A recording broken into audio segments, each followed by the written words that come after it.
पाहता विजन महाराष्ट्र न्यूजच्या वृत्तवाहिनीमध्ये तुम्हा सर्वांचं स्वागत। पाहूयात आजच्या ठळक घडामोडी।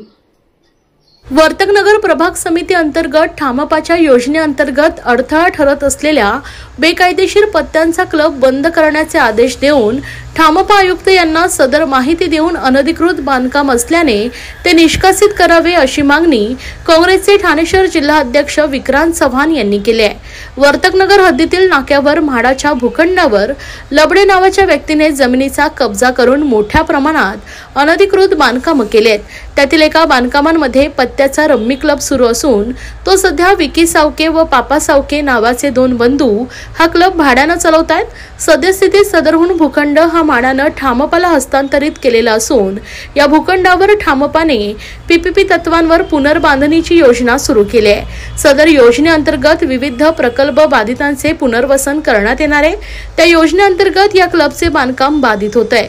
मात्र क्लब चालवणाऱ्या व्यक्ती या राजकीय लोकांशी संबंधित असल्यामुळे क्लबचा वापर करून सदरहून बांधकाम निष्कासित होऊ नये यासाठी महापालिकेच्या अधिकाऱ्यांवर दबाव टाकला जात असल्याचा आरोप काँग्रेसने केला आहे। स्थानिक पोलीस स्टेशनला वारंवार तक्रार करून सुद्धा हा क्लब बंद केला जात नाहीये, तरी सदर क्लब तातडीने बंद करून हे बांधकाम पूर्णपणे निष्कासित करावे या संदर्भात ठामपा आयुक्त सौरभ राव यांना निवेदनही देण्यात आले आहे। काँग्रेसचे ठाणे शहर जिल्हा अध्यक्ष विक्रांत चव्हाण यांनी सदर ठिकाणी जाऊन या सर्व गोष्टी माध्यमांसमोर आणल्यात। हा सदर क्लब लवकरात लवकर बंद व्हावा, जर बंद झाला नाही तर उपोषणाला बसू असा इशाराही विक्रांत चव्हाण यांनी दिला आहे।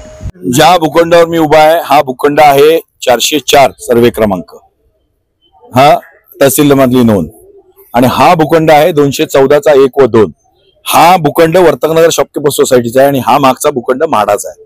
म्हाडाने हा भूखंड वर्तकनगर आपल्या महापालिकेला दिला, वर्तकनगर शॉपकीपर सोसायटीने पण महापालिकेला दिला आणि पीपीपी योजनावरती तत्वावरती योजना राबवण्याचं काम महापालिकेने वर्क ऑर्डर दिलेली आहे। याच्यातून सगळ्या विस्थापितांचं पुनर्वसन होणार आहे। आजूबाजूच्या रस्ता रुंदीकरणात असेल, इतर प्रोजेक्ट मधली वेना जे अस्तित्वातील हे भाडेकरू आहेत किंवा हे जे अनधिकृत बांधकामधारक आहेत त्यांना सगळ्यांना घरं देणार आहेत, पर्यायी जागा देणार आहेत ह्याच्यामध्येच। आणि वर्तकनगर शॉपकीपर सोसायटी जी आमची अधिकृत आहेत त्यांना आम्हाला पण पर्यायाने त्यांनी बांधून देणार त्याच्यामध्ये। आता प्रश्न असा आहे की बरेच महिने झाले, एक तर महानगरपालिकेने काहीही गुंतवणूक न करता महापालिकेला 50 कोटी रुपयाचा आर्थिक फायदा होणार आहे, ऑफिशियल फायदा, ज्याच्यामध्ये डेव्हलपमेंट चार्जेस आहेत, सीएफओ चार्जेस आहेत सगळे। त्याचप्रमाणे महापालिकेला 50 कोटीची मालमत्ता मिळणार आहे ह्या बिल्डिंग मध्ये। ही मोठी बिल्डिंग आहे, 7.5 लाख फूट एफएस आहे। आणि तसं असताना ही अनधिकृत बांधकामं जी आहेत ह्याच्यामध्ये रिकामे तर करत नाहीच आहेत, पण तुम्ही बघाल राजरोसपणे जुगाराचे अड्डे आहेत। आम्ही जुगाराचे अड्डे चालवणारे आमच्या भागातली पोरं आहेत त्यांना आम्ही सांगितलं तुम्ही लवकरात लवकर खाली करा। त्यांनी भाड्याने घेतलंय, ते का त्यांच्या मालकीचे नाही, त्यांनी भाड्याने घेतले। तुम्ही लवकर खाली करा, आमच्या योजनेला मध्ये आड येऊ नका। परंतु राजकीय वरदहस्त असल्यामुळे आणि हे महापालिकेचे अधिकारी किंवा पोलीस खात्याचे लोक असल्यामुळे हे ह्यांना पाठीची घालतात, ह्यांना हप्ते मिळतात, हे राजकीय पुढारी त्यांचे होर्डिंग्स ते लावतात, यांचा खर्च कार्यक्रमाचा तो करतात, आम्हाला ते करायचं आणि म्हणून वारंवार सांगून सुद्धा होत नाही। म्हणून आज तुम्हाला आम्ही या ठिकाणी बोलवलंय। हा क्लब जर आज संध्याकाळपर्यंत बंद नाही झाला पूर्णपणे, उद्या सकाळी मी इथे आम्हाला उपोषणाला बसणार अशा प्रकारचं पत्र मी आता पोलीस स्टेशनला पण देऊन आलोय, पाठवलेलं आहे। आणि हे काल सीपीना पत्र दिलेलं आहे मी डुमरे साहेबांना। आणि मग इथेच नाही थांबणार काँग्रेस संपूर्ण ठाण्यामध्ये मटकेचे क्लब, याचे क्लब, जुगाराचे क्लब, इथे जर डिवचला आम्ही फक्त या योजनेपुरती बोलतोय, आम्हाला जर डिवचलं कोणी धमकी दिली सत्ताधाऱ्यामधले की कसा खाली करतो काय करतो बघा, मग आम्ही रस्त्यावर उतरणार आणि आम्ही दाखवणार कुठला भाई बी येतो आम्हाला बघायचंय। दगडी चाळीतला येतो, तिहार जेल मधला येतो, जमशेदपूरच्या जेल मधला येतो की कराचीवरनं येतो, बघायचंय मला पण कोण कुठल्या भाईमध्ये किती दम आहे या विक्रांत चव्हाणला हात लावायला आणि काँग्रेसच्या कार्यकर्त्यांना हात लावायला। पोलिसांची काय भूमिका आहे? पोलीस बघायची भूमिका घेत आहेत। पोलिसांना सांगितलं आज आम्ही वाट बघणार नाही, उद्यापासून पोलिसांनी केलं तर आम्ही सांगणार सगळ्यांना सस्पेंड करा, सगळ्यांवरती बडतर्फीची कारवाई करा। या क्लबला हे नाहीये, लायसन्स नाहीये। बोला, जुगाराचा अड्डा आणि अजून काही भाडे नाही काही बरेच आहेत, इथे नाहीयेत। इथे वेश्या व्यवसाय मागच्या बिल्डिंग मध्ये चालतो, ते बिल्डिंग बघा आता पळून गेले सगळे, रिकामे आहेत। या नाही या मोठ्या बिल्डिंग मध्ये नाही, आता मी तुम्हाला दाखवलं तिकडे, हा ही C1 कॅटेगरीतली बिल्डिंग आहे, ही सुद्धा अजून तोडत नाही। लोकांना ही योजना हे राजकीय वरद असतं आणि ज्यांनी ठरावावर सह्या केल्या, ज्या नेत्यांनी ठरावावर सह्या केल्या, महासभेचा ठराव झालेला आहे, वर्क ऑर्डर दिलेली आहे, स्टँडिंग कमिटीचा ठराव झालेला आहे. ज्या नेत्यांनी सह्या केल्या, ज्या नेत्यांनी याच्यावर, तेच नेते इथे सांगतात खाली करू नका. आता त्याच्या पुढे आणखीन काही गोष्टी आहेत, कोणाला काय मिळालंय मी ते नंतर बोलेन. सर्व नागरिकांना आवाहन करण्यात येत आहे की सध्या डासांमार्फत पसरणाऱ्या डेंग्यू या आजाराचा प्रसार रोखण्यासाठी प्रत्येकाने पुढील प्रमाणे कार्यवाही करावी.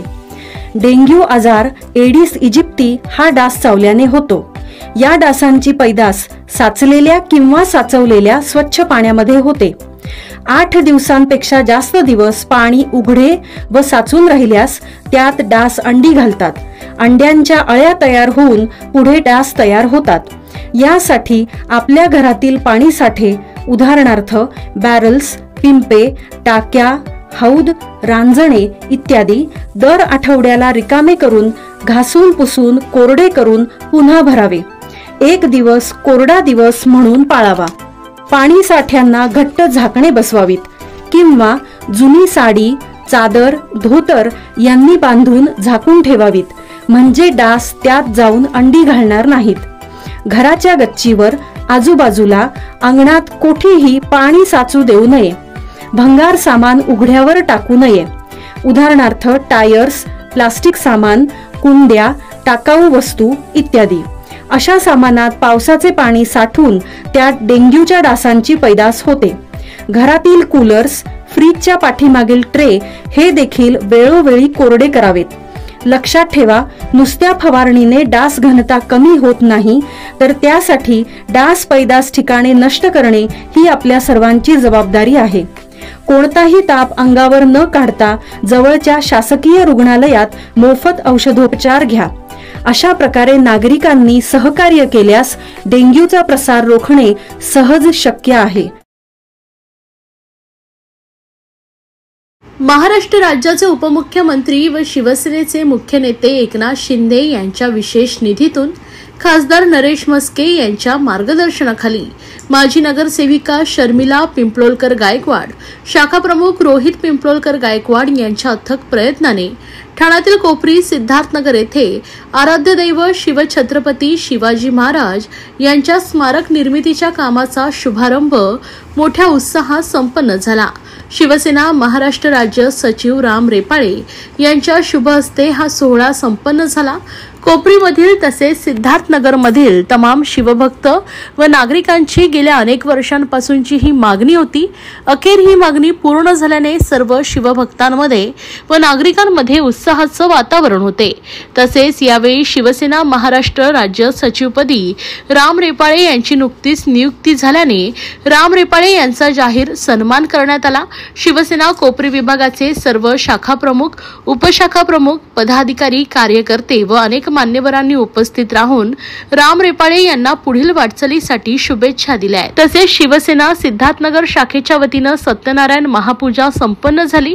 या कार्यक्रमाला महाराष्ट्र राज्य सचिव राम रेपाळे, युवासेना महाराष्ट्र सचिव राहुल लोंढे, उपशहर प्रमुख जयप्रकाश कोटवानी, माजी नगरसेविका मालती पाटील, कोपरी पाचपकाडी विधानसभा सचिव विकास पाटील, कोपरी संघटक रमाकांत पाटील, लोकसभा उपाध्यक्ष युवासेना हेमंत पमणानी, कोपरी विभाग सचिव प्रकाश खांडेकर, विभाग प्रमुख प्रशांत पाटील, महिला समन्वयक यमुना म्हात्रे, महिला विभाग प्रमुख मनीषा शिंदे, निर्मला काळे, उपविभाग प्रमुख भाई सावंत, संजय सोनी, शाखा प्रमुख रोहित गायकवाड, भूषण पांचाळ, गणेश मुकादम, गणेश मालुसरे, समाजसेवक राजेश गाडे, युवासेनेचे सिद्धेश अभंगे, महिला शाखा प्रमुख वर्षा भोसले, नीलम रामाने, शाखा प्रमुख रीना मुदलियार, नेहा मानकामे, विना दाभोलकर, आरती जगताप, महिला आघाडी, सामाजिक कार्यकर्ते, तमाम शिवभक्त तसेच छत्रपती शिवाजी महाराज जयंती उत्सव मंडळाचे राकेश पवार, राम इंदलकर, संतोष थोरात,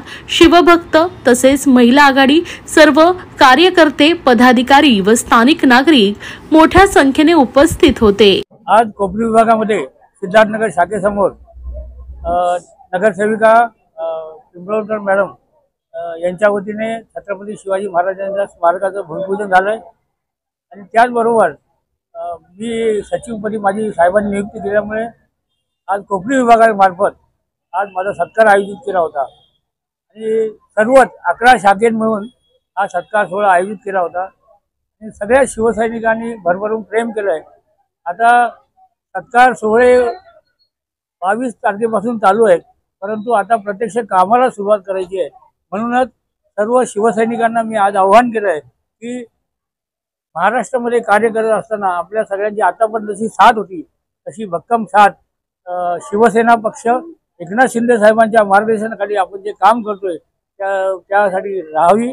आणि त्या सगळ्यांनी मला आश्वासित केलेलं आहे की आपण मोठ्या ताकदीने शिवसेनेची ताकद वाढवूया.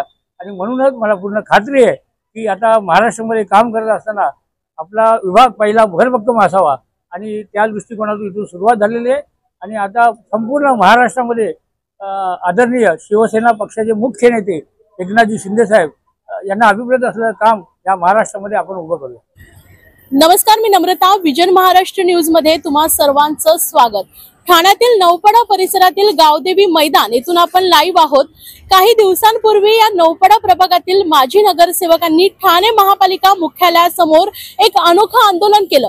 नौपाडामधील जी काही मैदानं आहेत ती लहान मुलांसाठी उपलब्ध नाहीत या मागणीसाठी किंवा त्यांना खेळायसाठी उपलब्ध होत नाही या मागणीसाठी त्यांनी ठाणे महापालिका मुख्यालयाबाहेर एक अनोखं आंदोलन केलं. मात्र आता जर आपण पाहिलं तर ठाण्यातील या गावदेवी मैदानामध्ये गेल्या अनेक दिवसांपासून एक महोत्सव आयोजित करण्यात आलेला आहे आणि या संदर्भात आता मनसेचे सर्व पदाधिकारी जे आहेत ते या ठिकाणी दाखल झाल्याचं आपल्याला पाहायला मिळत आहे. आपण जर पाहिलं तर गेल्या अनेक दिवसांपासून या गावदेवी मैदानामध्ये हा महोत्सव सुरू आहे आणि सातत्याने या मैदानामध्ये विविध असे कार्यक्रम जे आहेत किंवा विविध प्रदर्शन जे आहेत ते भरवले जातात. आणि या संदर्भात आज मनसेचे सर्व पदाधिकारी आपल्यासोबत आहेत. आपण त्यांच्याशी संवाद साधणार आहोत. सर, काही दिवसांपूर्वी ठाणे महापालिका मुख्यालयासमोर एक आंदोलन करण्यात आलं, क्रिकेट खेळण्यात आलेला होता की मैदान उपलब्ध नाहीत, मात्र त्याच मैदानामध्ये आता आपण जर पाहिलं तर महोत्सव सुरू आहे. काय सांगाल? नमस्कार, मी जनार्दन कवलेले, मनसे प्रभाग अध्यक्ष नौपाडा.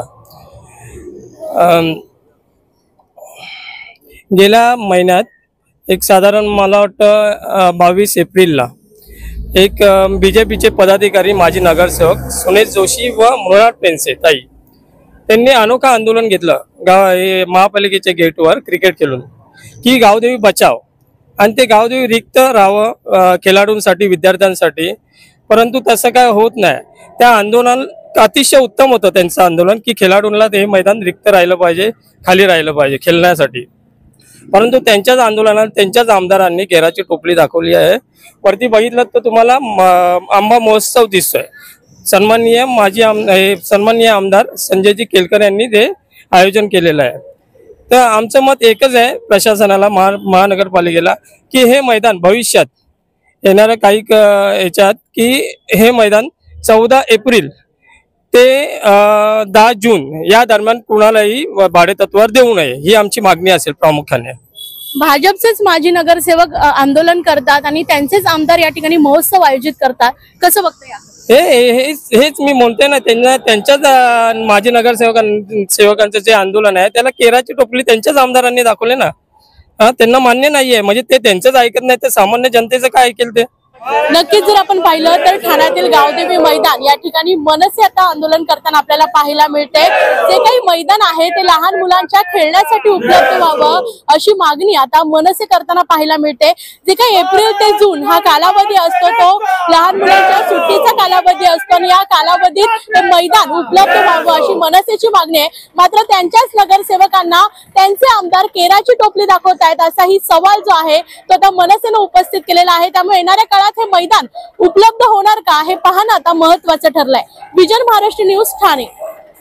या होत्या आजच्या ठळक घडामोडी. अशाच राजकीय, सांस्कृतिक, क्रीडा क्षेत्रातील बातम्या पाहण्यासाठी पाहत रहा विजन महाराष्ट्र न्यूज ही वृत्तवाहिनी. विजन महाराष्ट्र न्यूजच्या फेसबुक चॅनलला व युट्यूब चॅनलला फॉलो आणि सबस्क्राईब करा. धन्यवाद.